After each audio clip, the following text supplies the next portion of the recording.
Hello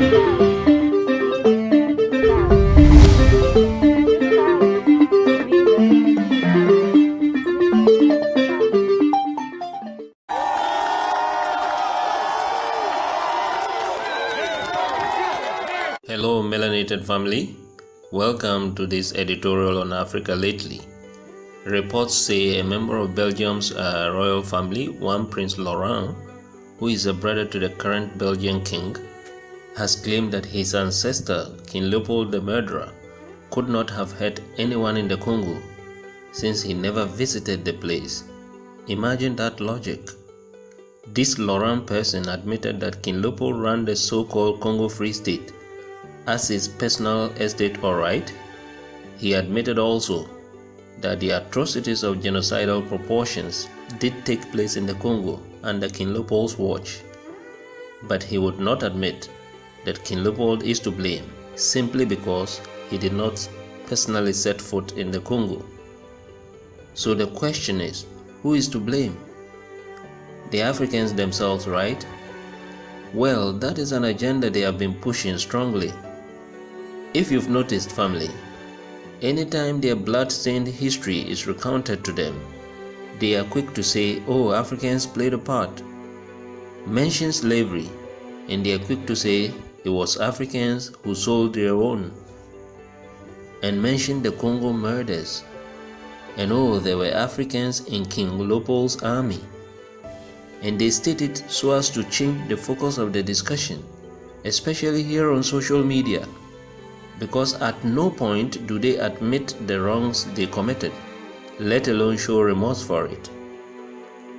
Here is the thing with these unrepentant bigots. What Africans are having to deal with from them is not just the hurt from the slavery and colonialism of the past. Increasingly, they are pushing the blame of the crimes they came and committed in Africa on Africans. But see, did Adolf Hitler not have Jews in his army? But do you hear these shameless bigots try to water down his crimes on account of that? Do you hear them rub it in for Holocaust survivors? That their own kith and kin partook of the extermination of 6 million of them? And of the 6 million Jews Adolf Hitler and his collaborators are said to have killed, how many of them did he kill with his own hands to deserve all the infamy associated with his name?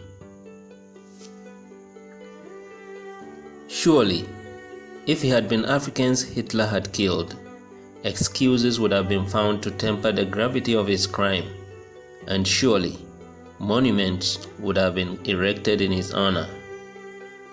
Not only are these heartless bigots refusing to admit the wrongs committed against Africans, they arrogantly try to get under our skin to remind us that their racism is incurable.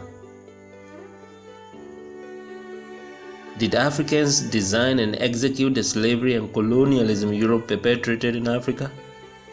How many Africans were Europe's twin evils of slavery and colonialism designed to benefit? Who benefited and continues to benefit from the looted resources of the Congo, whilst the World Bank says that part of Africa today has some of the poorest people on earth?